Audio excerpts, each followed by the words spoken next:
Assalamualaikum warahmatullahi wabarakatuh. Subhanallah walhamdulillah wa la ilaha illallah wallahu akbar. Subhanallah walhamdulillah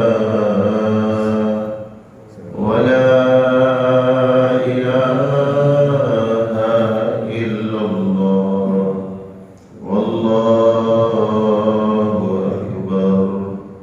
Subhanallah walhamdulillah wa la ilaha illallah wallahu akbar. Innal hamdalillah hamdan tayyiban katsiran mubarakan fihi yaliqu bi jalalihi wa 'azimi sultanihi. Ashhadu an la ilaha illallah wahdahu la syarika lah wa ashhadu anna Muhammadan 'abduhu wa rasuluh. Arsalahu Allah bil huda wa dinil haqq liyudhhirahu 'ala ad-din kulli wa kafa billahi shahida. Allahumma salli wa sallim wa barik wa karrim wa an'im wa zid 'ala hadha an-nabiyyil karim wa 'ala alihi wa ashabihi wa man sara 'ala nahjihi istanna bi sunnatihi ila yaumiddin wa ba'du. Qala Allah ta'ala qalu subhanaka la ilma lana illa ma 'allamtana innaka antal 'alimul hakim. Allahumma 'allimna ma yanfa'una wanfa'na bima 'allamtana wa zidna 'ilma wa aslih lana syu'unana kullaha wa la takilna ila anfusina tarfata 'ain. Alhamdulillah wa syukru lillah. Pada jamaah sekalian yang Allah muliakan, kita bersyukur kepada Allah Subhanahu wa taala. Allah berikan nikmat hidayah, taufik dan inayah, pertolongan Allah Subhanahu wa taala menyertai kita semua dalam setiap kebaikan yang kita lakukan. Kalau bukan karena pertolongan Allah, sekecil apapun niat yang ingin kita laksanakan tidak akan mungkin terlaksana kecuali tanpa inayah, pertolongan dari Allah Subhanahu wa taala. Semoga amal ibadah yang kita lakukan, baik yang kita niatkan ikhlas lillahi ta'ala, atau mungkin ada amal-amal kita yang tercampur niatnya bukan karena Allah, semoga Allah luruskan, Allah catat pada timbangan amal kebaikan kita. Amin ya Allah ya rabbal alamin. Salawat salam kita sampaikan kepada Rasul yang mulia. Kita berharap memohon kepada Allah dengan lisan kita yang selalu membuktikan cinta kita kepada Rasul dengan salawat salam. Semoga Allah Subhanahu wa taala berkenan di akhirat kelak menjumpakan kita bertemu dengan Rasul sallallahu alaihi wasallam, perjumpaan yang menyebabkan kita mendapatkan syafaat Rasulullah sallallahu alaihi wasallam, syafaat khusus masuk surga insyaallah tanpa hisab, tanpa azab. Amin ya Allah ya rabbal alamin. Jemaah sekalian Allah muliakan, ini kitab judulnya Al-Jami' fil Khasa'is, kitab yang merangkum keistimewaan daripada Nabi kita Muhammad sallallahu alaihi wasallam. Begitu juga di dalam kitab ini disebutkan keistimewaan, kemuliaan daripada umat beliau. Karena tidaklah diutus seorang nabi yang paling mulia, karena memang Allah memandang umat ini yang umat mulia. Tidaklah Allah mengutus seorang rasul yang terbaik, melainkan memang Allah mengetahui bahwa dari seluruh umat semenjak Nabi Adam alaihissalam sampai datangnya umat Nabi Muhammad, Allah melihat umat inilah umat yang spesial, sehingga Allah utus, Allah kirim manusia terbaik untuk umat terbaik. Dan di dalam kitab ini dijelaskan beberapa keistimewaan daripada umat Rasul SAW, banyak disebutkan di sini. Ya, namun beberapa poin yang akan kita coba angkat di kajian pagi hari ini. Yang pertama, disebutkan oleh khasaisi ummatihi sallallahu alaihi wasallam, ju'ilat sufufuhum fi salati ka sufufil malaikah. Keutamaan umat Nabi Muhammad sallallahu alaihi wasallam, saf-saf mereka dalam salat seperti saf-safnya para malaikat ketika menghadap Allah. Tuh. Jadi memang ada waktunya. Para malaikat-malaikat itu melapor, menghadap kehadirat yang maha agung Allah Subhanahu wa ta'ala. Ketika mereka datang menghadap Allah, bukan sembarangan, tapi mereka mengagungkan Allah, memuliakan Allah.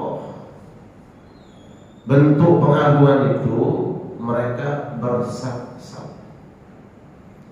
Dan bentuk saf mereka menghadap Allah persis tuh seperti saf kita dalam salat.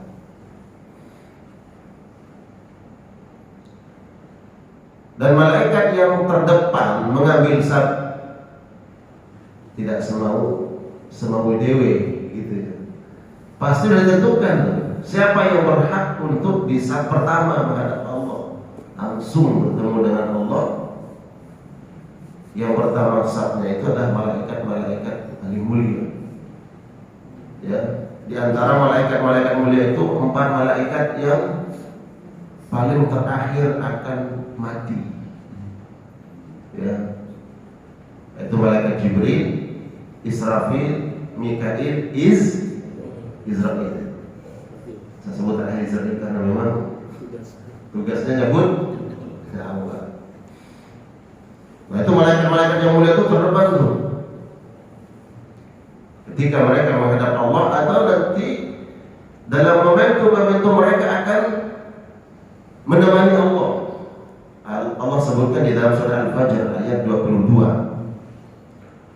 A'udzubillahi minasyaitonir rajim, wa jaa'a rabbuka wal malaku saffan saffa. Wa jaa'a rabbuka wal malaku saffan saffa.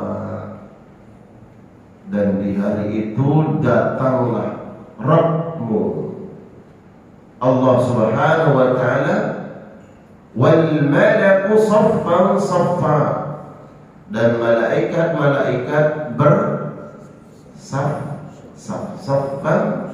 saffa.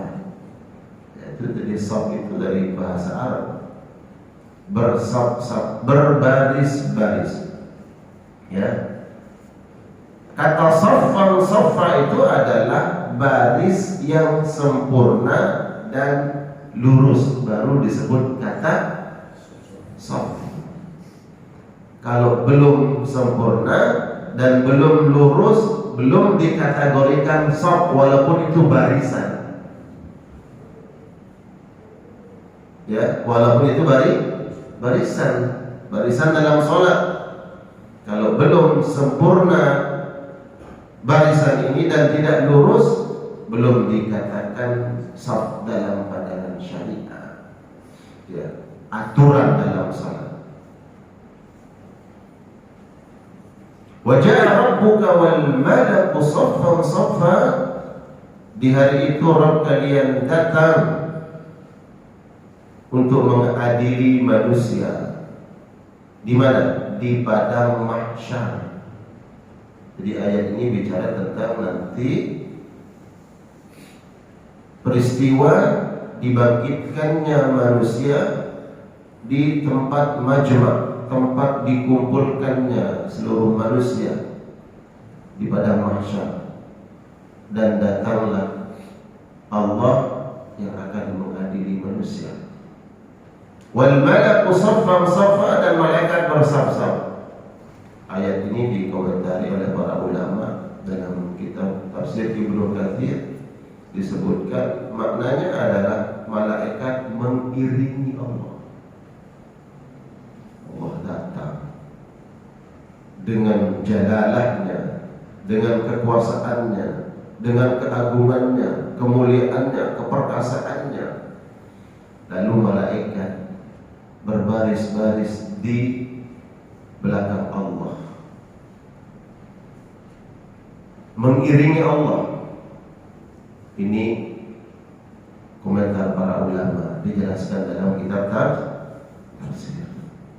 Dan yang terdepan dalam mengambil saf, mengawal Allah di hari itu di padang mahsyar nanti adalah malaikat-malaikat yang mulia. Nah, ini kaitannya dengan saf salat. Makanya kemudian saf yang paling utama, yang besar faedahnya adalah saf pertama. Ya, kalau safnya malaikat itu nggak sembarangan mengambil saf pertama, sesuai dengan ya kemuliaannya, kedudukannya. Kalau di saf pertama sholat terserah. Siapa yang mau paling mulia, mau dapat doanya malaikat, paling besar pahalanya, ya silakan. Ambil saf pertama. Ustaz sudah penuh, telat datangnya. Ya kan? Kenapa nggak dapat? Karena datang. Ya kan? Berarti kalau mau datang, mau dapat, usahakan ketika safnya belum diisi. Ustaz sudah banyak jamaahnya, tapi rata-rata di belakang, saf depannya masih kosong. Itu di masjid sana tuh begitu. Kenapa demikian? Mungkin karena kita kurang paham. Ya. Jadi memang ada keutamaannya, ada keistimewaan. Silakan. Ya. Jadi saf pertama ini dari seluruh saf-saf sholat kita yang terdekat dengan imam, itulah saf yang paling baik. Kalau buka kitab Riyadhus Shalihin, kita temukan hadis-hadis keutamaan daripada saf pertama dalam salat. Dicantumkan oleh Imam Nawawi rahimahullah alaih di dalam kitab Riyadhus Shalihin. Ya. Bab tentang keistimewaan as-saf al-awwal wal nida. Saf pertama dan saf-saf berikutnya, dan keutamaan azan itu ada dalam kitab Riyadhus Shalihin karangan Imam An-Nawawi rahimahullah alaih. Di dalam kitab itu disebutkan ada hadis yang diriwayatkan oleh Imam Abu Dawud bahwa Rasul sallallahu alaihi wasallam bersabda, "Innallaha wa malaikatahu yusalluna 'ala as-suffufil awwal." Sesungguhnya Allah beserta para malaikat-malaikatnya, wal malaikah, bukan satu malaikat, dan malaikat-malaikatnya yusalluna 'ala as-suffufil awwal, didoakan untuk yang mendapatkan saf pertama. Jadi itu ada doa dari malaikat untuk mereka yang dapat saf pertama. Ini dari malaikat. Kalau Allah yusallu, malaikat berselawat dan Allah berselawat, apa artinya? Malaikat mendoakan, Allah mengampuni, dan Allah berikan rahmat. Itu makna salat dari Allah untuk makhluk. Makna salat dari Allah untuk makhluk, diberikan ampunan dan dirahmati oleh Allah Subhanahu wa ta'ala. Jadi dapat mengambil saf pertama, mendapatkan doa malaikat. Siapa yang mau didoakan? Ya. Kalau doa kita mungkin dari seluruh doa kita Allah alam mana yang dijawab, mana yang dikabulkan. Tapi kalau malaikat yang doakan kira-kira dijawab tidak? Insyaallah dijawab malaikat yang doa tidak. Lalu bagaimana caranya agar dapat doa malaikat? Usahakan mendapatkan saf pertama. Jadi ini bicara keistimewaan.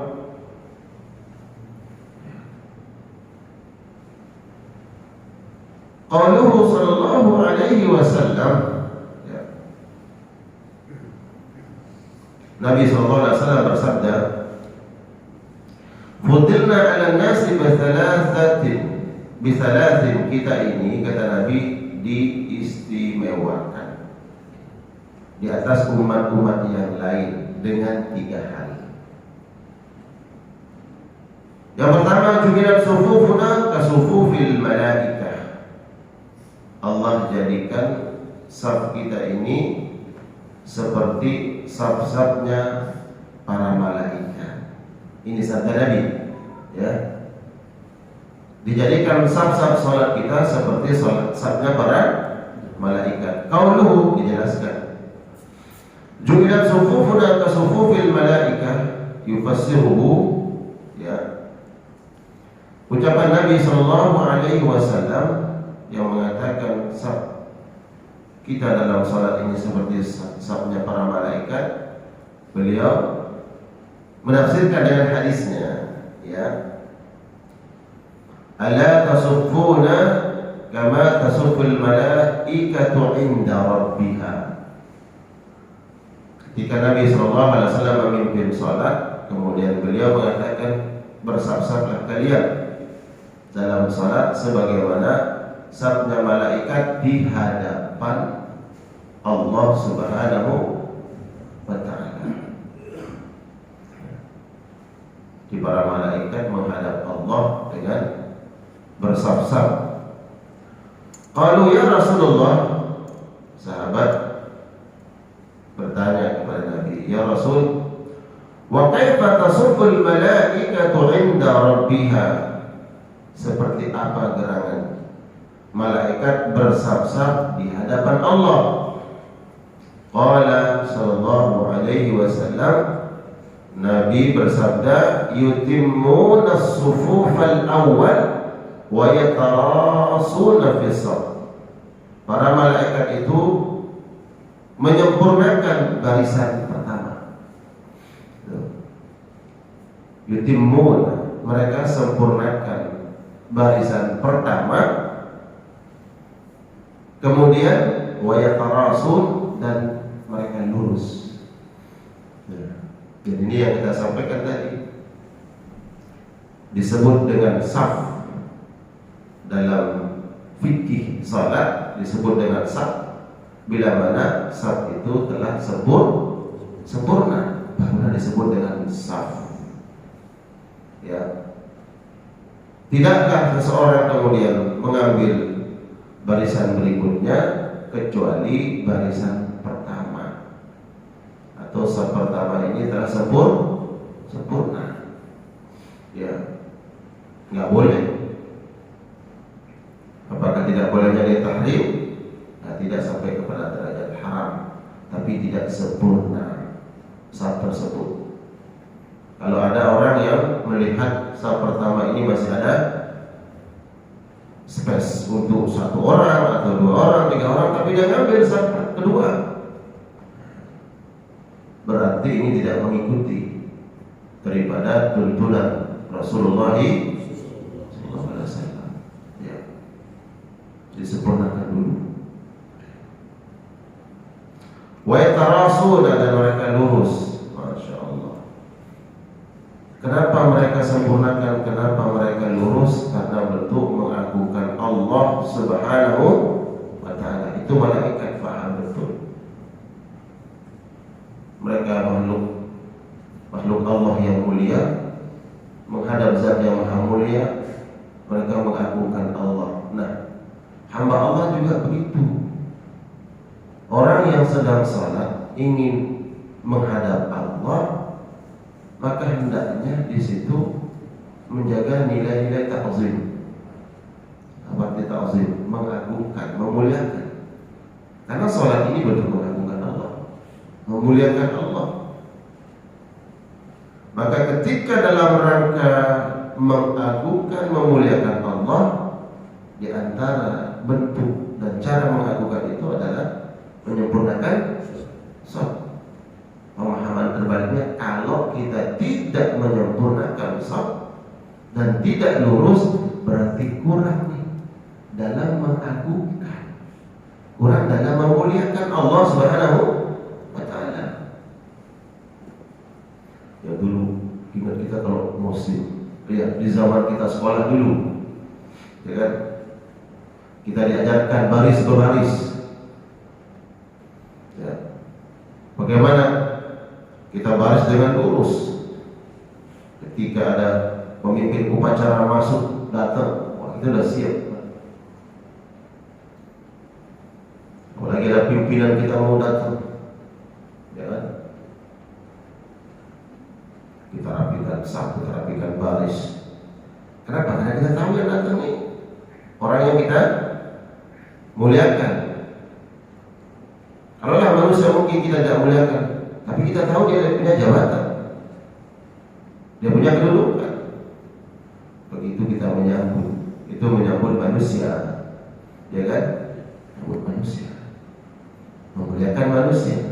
Lalu bagaimana dengan Allah? Begitulah syariat mengajarkan di antara cara hamba ini mengagungkan Allah secara zahir, batinnya nanti itu kan pribadi masing-masing nanti.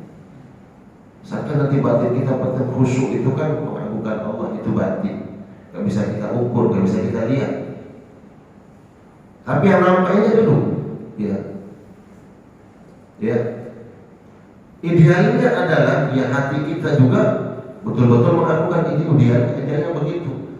Tapi yang realistis dulu nih, yang nampak dulu, yang bisa kita lakukan, ya rapikan saat itu yang bisa kita lakukan. Hati kita.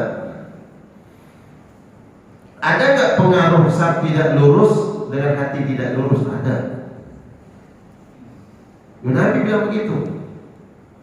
Sawwu sufufakum wa la tarasu wa la takhtalifu fa takhtalifa qulubakum. Bersab yang benar, lurus kata Nabi. Jangan ada yang bengkok saja, karena kalau bengkok itu menyebabkan hati kalian bengkok. Nabi bilang begitu. Dari mana itu? Langit, ya. Wala takhtalifu fa takhtalifa qulubukum. Jangan bengkokkan sabnya, karena kalau bengkok menyebabkan hati kita tidak lurus. Kalau hati ini enggak lurus, mestinya kan lampau kepada Allah.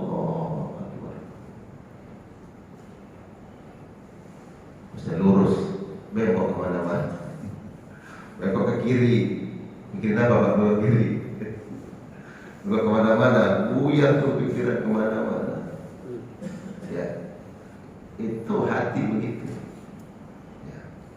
Maka tahapan pertamanya agar sholat kita ini hati terkoneksi betul-betul dengan Allah, yang zahir dulu dilihat, yang zahirnya kita perbaiki, yang nampak itu sama. Dan dalam hadis yang lain Nabi mengatakan, la tusawwuna sufufakum aw la yukhalifanna Allahu baina wujuhikum. Luruskan saf-saf kalian, kalau tidak Allah akan membengkokkan wajah-wajah kalian. Wajah Allah akan yukhalifan, Allah akan bengkokkan wajah kalian. Gimana maknanya bengkok wajah?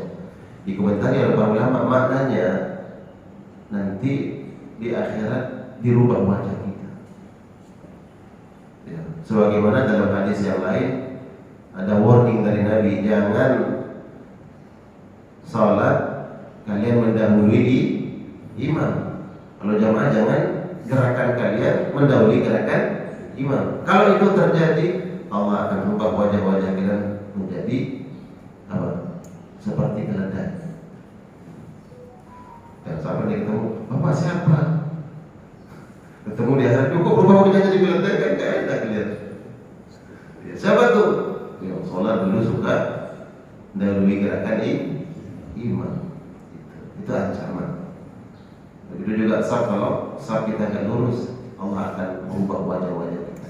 Itu pendapat pertama. Yang kedua katanya yukhalifannahu, itu Allah akan merubah wajah itu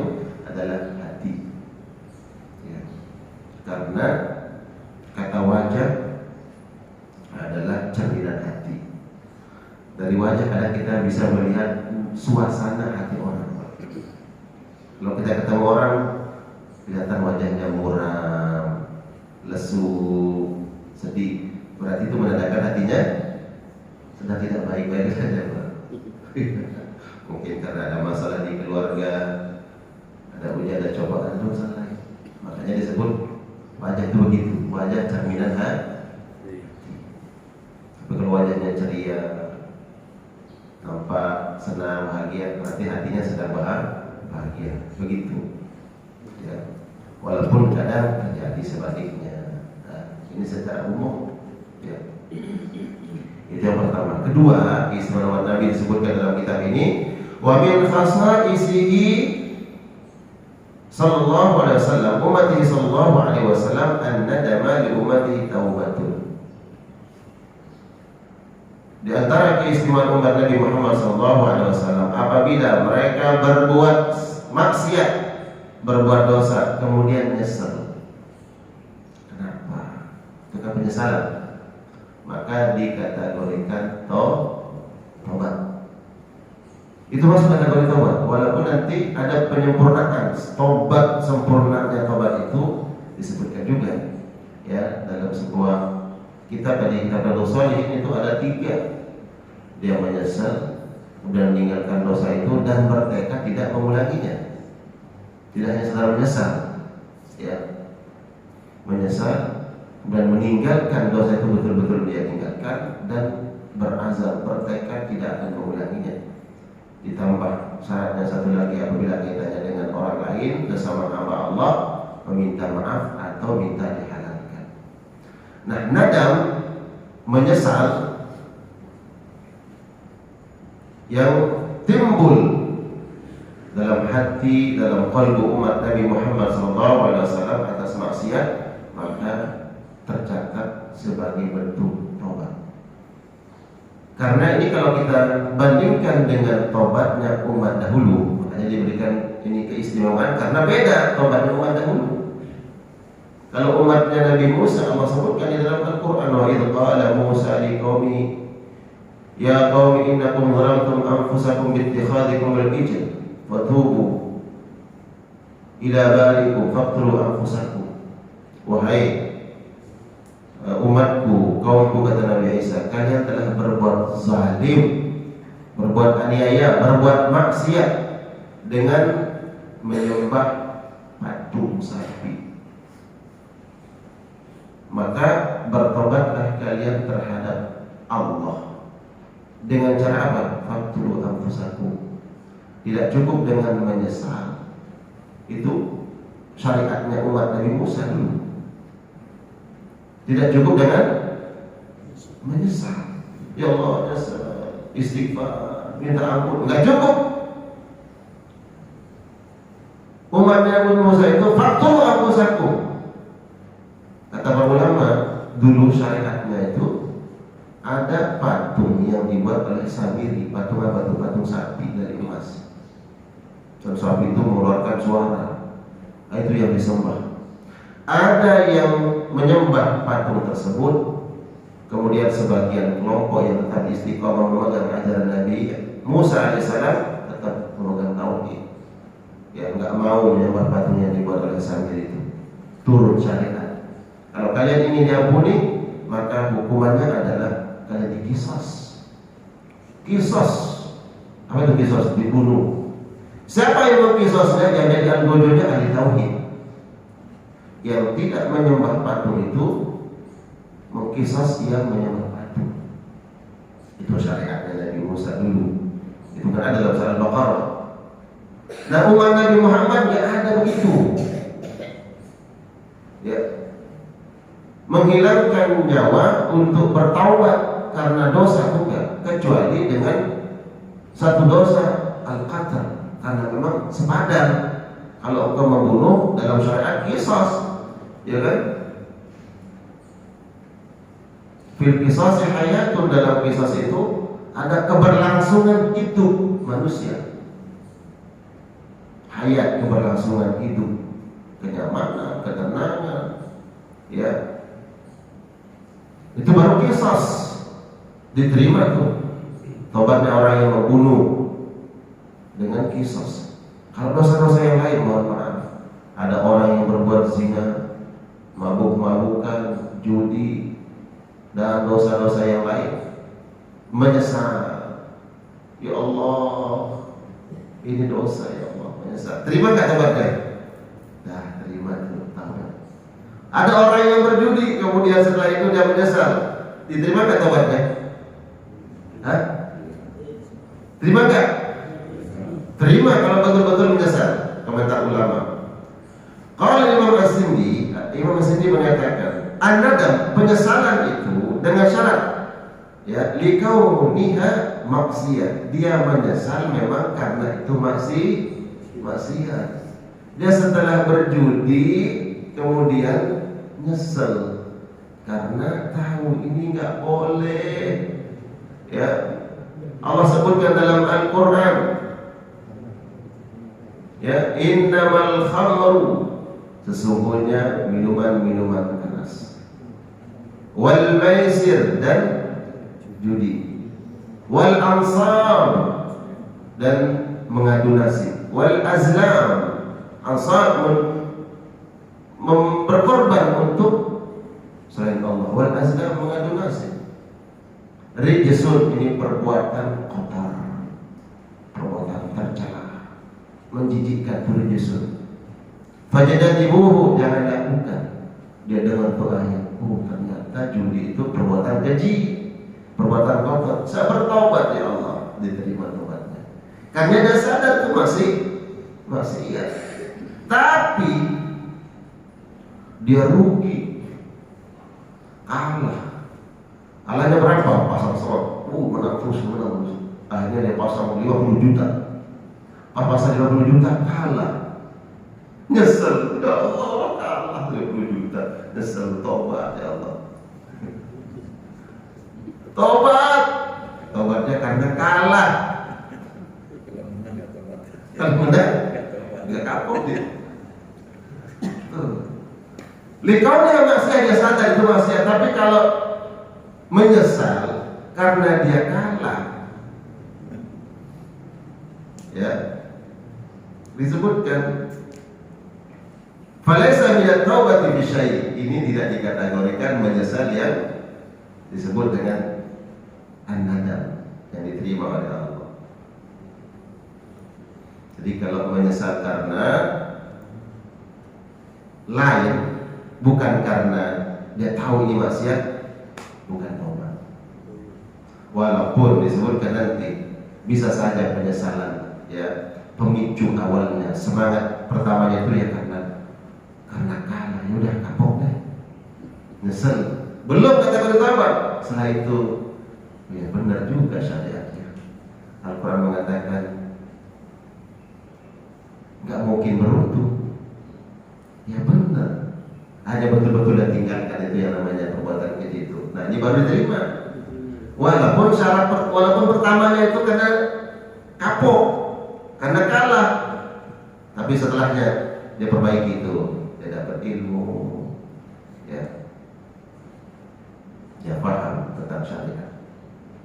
Atau ada orang yang melakukan dosa yang lain, kira-kira apa ya? Dosa kemudian semangat taubatnya bukan karena maksiat, tapi karena kapok. Ada orang yang mabuk-mabukan, dia mabuk, ya kan, sempoyongan, tabrak motor. Iya, saya kajian subuh ini kan, saya sering kajian subuh, kan?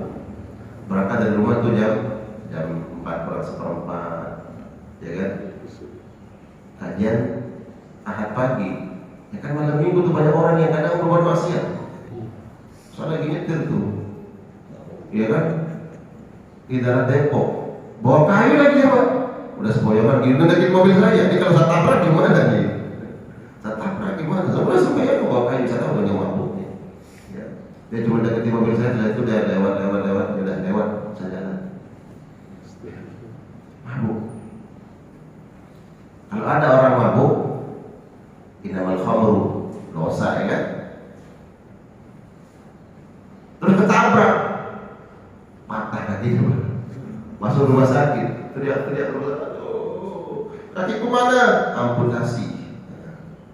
Karena ditabrak. Baru dia menyesal. Kapok sama bu.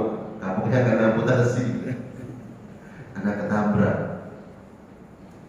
Bukan karena dia tahu dosa. Diterima nggak penyesalannya itu sebagai tobat? Belum.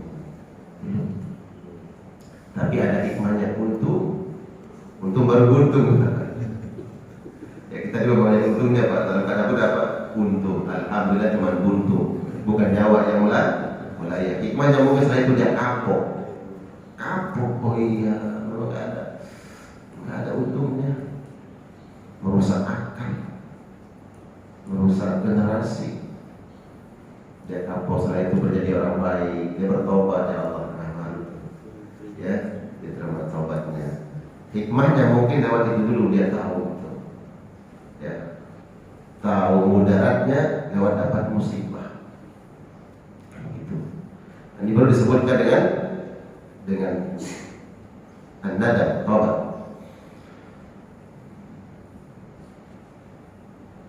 Imam Ibnul Jauzi beliau mengatakan, "I'lam anna ta'ib as-sadiq kullama ishtadda nadabuhu zada maqtuhu li nafsi."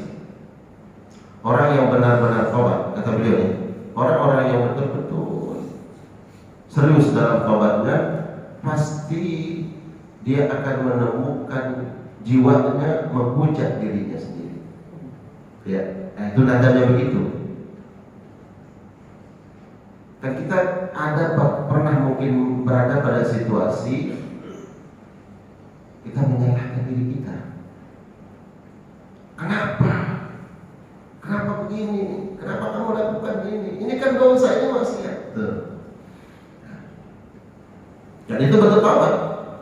Semakin seseorang mendapati jiwanya menghujat, menyalahkan dirinya sendiri, kenapa kau lakukan, kenapa kau lakukan, ini bentuk taubat yang diterima oleh Allah Subhanahu wa Ta'ala. Tapi kalau hanya sekadar lisan taubat, namun nuansa hatinya kok nggak ada, ya, rasa penyesalan, atau hatinya itu tidak menghujat dirinya, kenapa, itu nggak ada. Nuansa seperti itu, rasa itu nggak ada. Ini belum benar taubat. Ya, karena semakin tinggi itu tadi rasa bahwa kenapa kok kita lakukan, kenapa terjerumus, kenapa begini. Itu makin tinggi mana taubat itu.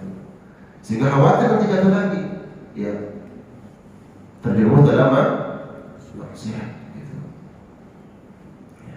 Ini disebutkan oleh Imam Ibnul Jauzi. Ya. Jadi taubat yang diterima oleh Allah Subhanahu wa Ta'ala dari seorang hamba, yang mana semangat taubatnya itu yang pertama adalah dia tahu bahwa itu adalah maksiat. Itu ini langsung diterima oleh Allah. Beda dengan bertaubat karena disebabkan hal yang lain, seperti tadi karena musibah, karena kecelakaan, karena kerugian, atau hal yang lain, atau dia berhenti karena diancam.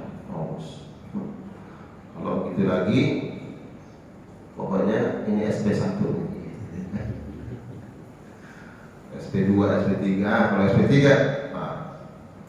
jangan harap diterima maafnya. Karena udah sampai pada SP3 dia berhenti, karena takut ancaman. Kira-kira taubat seperti ini terima atau tidak? Kenapa dia terima? Artinya belum mendapatkan pahala itu taubat. Kalau berhentinya alhamdulillah, berhenti dari maksiat berarti keutamaannya, faedah kebaikannya, dia berhenti dari maksiat, nggak nambah dosa.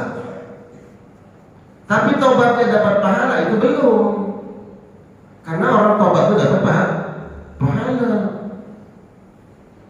Di antara pintu kita mendapatkan rahmat Allah, pahala dari Allah ketika kita bertaubat, ya. Tapi bukan kemudian berniat, ya kalau gitu kita dosa aja, ya. Kalau gitu kita dosa aja, sehingga nanti kalau kita taubat dapat pahala, bukan begitu. Siapa yang menjamin Kalau ketika kita maksiat kemudian kita mati, belum bertobat, siapa yang jamin kita bisa bertobat?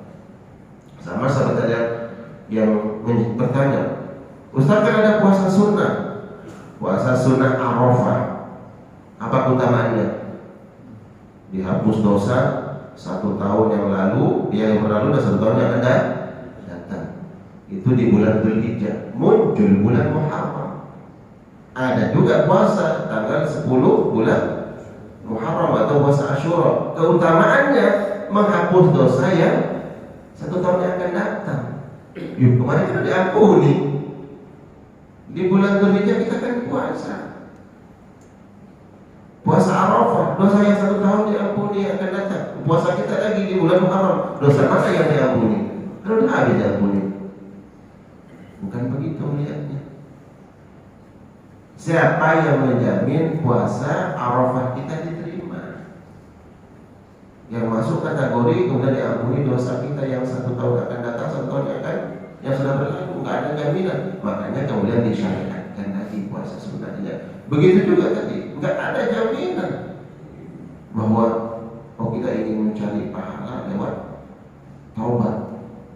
Nah, kalau taubat itu ya kudu maksiat dulu, bukan begitu. Siapa yang menjamin bahwa kita bisa bertaubat? Alhamdulillah, ada orang yang ketika berbuat maksiat lalu kemudian mati. Alhamdulillah, su'ul khatimah. Sedang di mana? Tempat dugem. Ya, hatinya tempat dugem. Alhamdulillah, kapan ada orang? Sudah mabuk-mabukan mati. Tempat-tempat maksiat mati. Kematian itu tidak menunggu usia tua. Betul tak? Kematian tidak menunggu usia. Tapi kalau udah tua, tinggal tunggu. Jadi nggak akan mungkin muda lagi, nggak mungkin. Artinya kalau udah tua ya pasti secara Allah sudah ada. Tapi kalau kita masih muda, masih sehat, jangan beranggapan bahwa kita masih sehat, masih panjang umur, jadi nggak apa-apa. Itu bisikan setan. Nah, jamaah sekalian Allah muliakan, ini ada 2 hadis ya tentang kemuliaan daripada umat Nabi Muhammad sallallahu alaihi wasallam. Yang pertama, syariat sah salat itu sebagaimana sahnya para malaikat ketika menghadap Allah dan ketika mengiring menemani Allah Subhanahu wa taala. Yang kedua, ketika seseorang berbuat dosa kemudian dia menyesal atas dosa itu, maka sudah masuk kategori taubat. Namun sempurnakan taubat itu dengan al-azmu, berazam, bertekad untuk betul-betul meninggalkan maksiat. Kedua, yang ketiga, kemudian meninggalkan maksiat itu fauran, dengan segera. Tidak boleh menunda-nunda. Tahun depan aja saya berhenti. Nanti aja. Ya. Saya coba sekali muliakan karena waktunya jam 6 lewat 5 menit. Mungkin ada sesuatu yang ingin diperjelas, ingin ditanyakan, tidak mau silakan.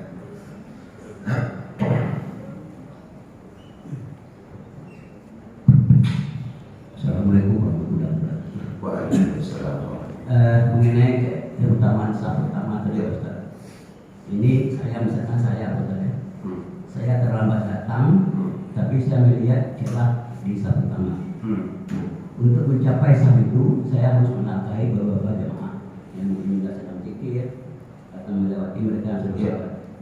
Dalam hal ini, apakah adab yang diutamakan Ustaz atau utamaan sah pertama tadi? Ya. Jadi kesannya saya kena adab Ustaz ya. Ya. Baik. Yang kedua Ustaz, saya juga mendengar ada 2 pendapat. Untuk memulai saf kedua dan seterusnya itu, apakah dimulai dari tengah atau dari sebelah kanan? Iya. Yang ketiga Ustaz, di pengalaman saya pernah salah satu daerah di desa, tetangga saya di samping saya bapak itu bawa sejadah lebat, sejadah hitam. Jadi untuk mendapatkan saf, saya injak sejadah, tidak boleh sebenarnya tolak. Jadi saya injak ditolak. Nah dalam hal ini apakah sempurna salat berjamaah kita? Terima kasih. Assalamualaikum warahmatullahi wabarakatuh. Baik. Ketika ada saf yang belum sempurna di depan, ya, sedangkan masih ada jamaah yang berada di saf kedua, tiga, berarti ini belum didirikan salat, ya, belum iqamah. Maka apakah saya mendahulukan niat tadi mengambil posisi saf pertama atau menjaga adab? Ya.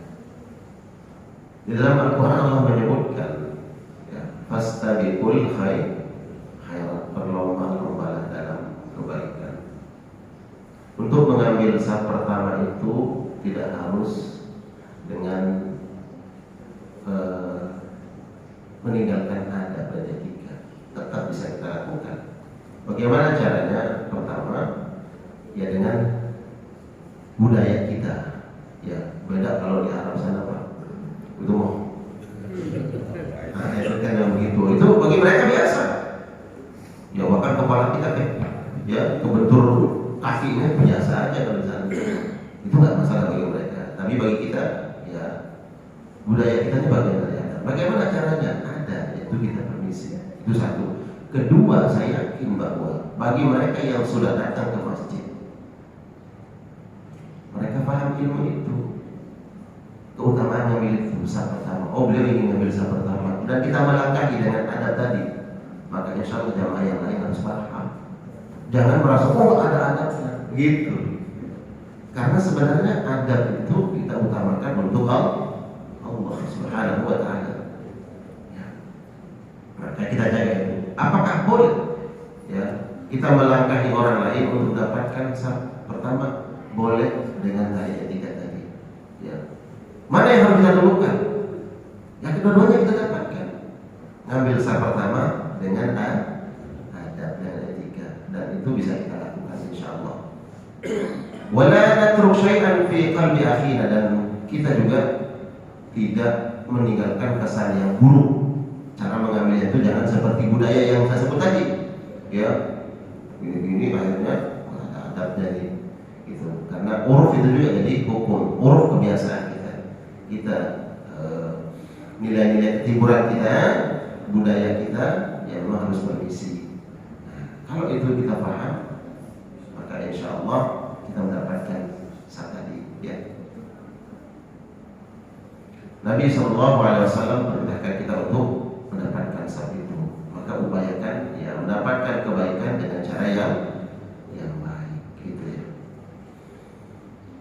Imam Hasan Al-Basri mengatakan, "Idza ra'aita ar-rajula yunafisuka fid dunya fanafishu fil akhirah." Kalau kamu melihat orang lain mengungguli kamu dalam urusan dunia, maka ungguli dia dalam urusan akhir. Ya Allah, saya kalau duduk itu nggak bisa di depan. Kenapa? Oh, maaf, saya masih brigadir. Ya kan, masih brigadir, kemudian duduk di depan. Yang depan itu adalah pati semua. 3, 2, 1. Kita duduk depan, situ duduknya. Kita duduk di depan. Kamu nih, kamu di belakang.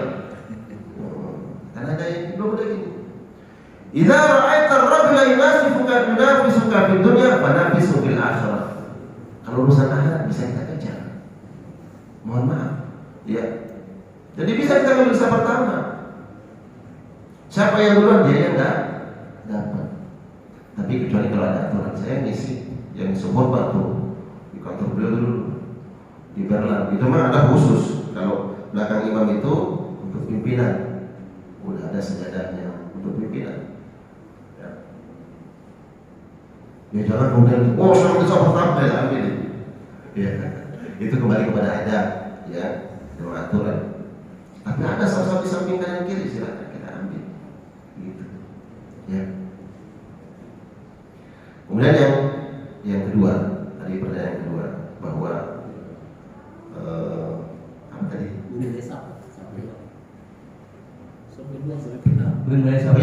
Saf kedua. dari posisi mana kita mengambil saf? Baik. Ketika kita berjamaah berarti imam. Maka kalau makmumnya satu orang, safnya berada di samping kanan imam, sejajar dengan imam, sejajar. Ya. Untuk membedakan antara imam dan makmum, ya takhalaf qalilan, makmum ini mundur sedikit. Itu yang membedakan. Bahkan kalau sejajar pun boleh. Ya. Namun untuk membedakan ini imam, ini makmum, makmumnya mundur sedikit. Itu kalau makmumnya satu. Kalau makmumnya dua, di mana posisi saf? Berarti di sebelah kiri imam. Sama, hampir sejajar. Ini cara yang kedua. Makmum yang pertama ada di sebelah kanan, hampir sejajar dengan imam. Makmum yang kedua sebelah kiri imam, hampir sejajar dengan imam. Ini cara yang pertama. Atau yang kedua adalah kedua-duanya di belakang imam. Cara yang pertama itu pernah diamalkan oleh Nabi SAW. Nabi jadi imam, datang makmum kedua dipegang oleh Nabi, dan makmum yang kanan ini ditarik oleh Nabi sejajar dengan dia sebelah kiri. Itu pernah dilakukan oleh Nabi. Cara yang pertama. Atau yang kedua, makmum di belakang imam. Dua-duanya terus di belakang. Ya. Nah, lalu yang ketiga, ngambilnya di mana? Dalam fikih kita temukan bahwa ngambilnya sebelah kiri.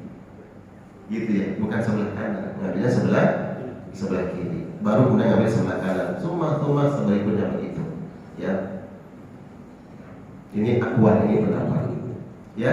Di kanan, di kiri, kalau sampai kiri. Ya, yang ketiga itu ngambilnya di kiri. Selanjutnya itu keempat ke kanan. Setelahnya itu setelah. Ya. Disebut dalam fikih ya, setelahnya itu ngambil yang mana? Mau kanan, mau kiri, mau kanan, kiri. Itu. Ini kita temukan dalam kitab fikih. Walaupun di situ banyak akwal ya, ada banyak pendapat. Kok tidak ngambil dari kanan ya? Bukannya kanan, imam kemudian makmum terus ketiganya kenapa nggak kanan? Ya, kenapa yang kiri? Nah, itulah pendapat para ulama. Ya, jadi yang kiri. Allahu a'lam bishawab. Gitu. Yang ketiga tadi menginjak. Jangan diinjak. Jangan. Salat itu butuh kekhusyukan. Ya, di antara yang menyebabkan kita khusyuk adalah ya, saf itu nyaman, tidak renggang dan tidak terlalu memaksakan diri. Ini jangan anggap bahwa harus rapat itu kemudian berdesak-desak seperti kita di Hijaz Ismail. Masuk Hijaz Ismail jangankan sujud ya kan.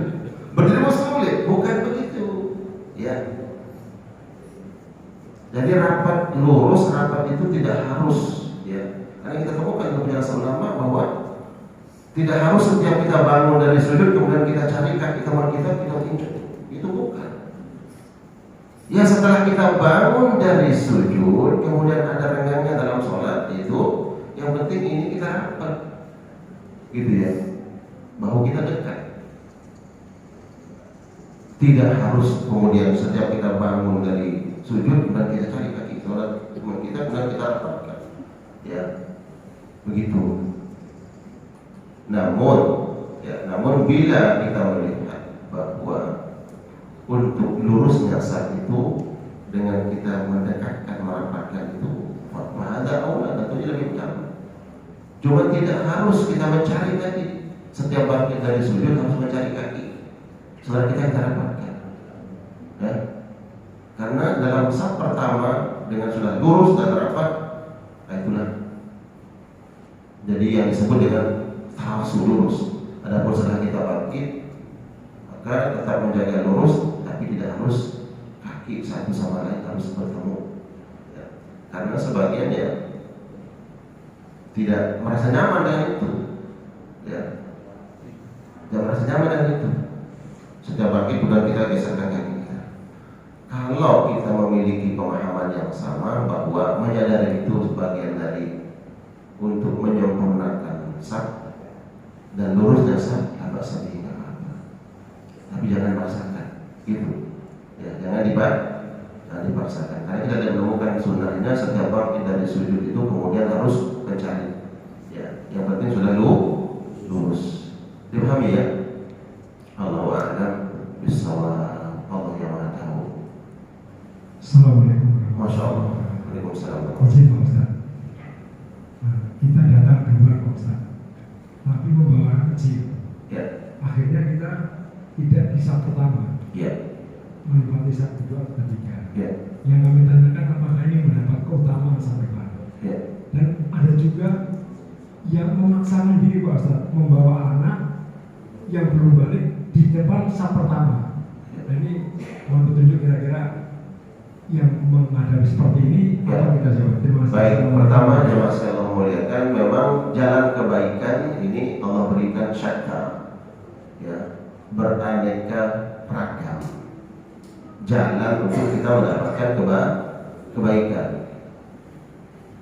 Di saat tertentu kita ingin mentarbiyah anak-anak kita, melatih, membiasakan agar anak-anak kita cinta dengan masjid, agar mereka gemar salat berjamaah.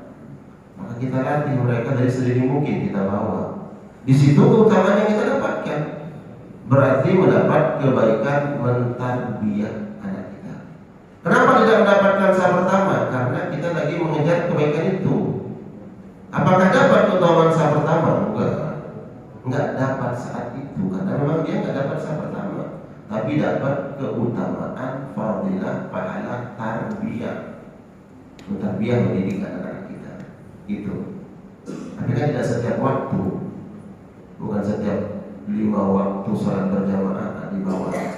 Mungkin ada kalanya kita nggak bawa, berarti disitulah ya kita kemudian mengupayakan dapat saf pertama gitu. Kalau kayak saya berada di saf belakang karena menemani anak saya, apakah dapat keutamaan saf pertama? Enggak dapat. Dapat kalau kita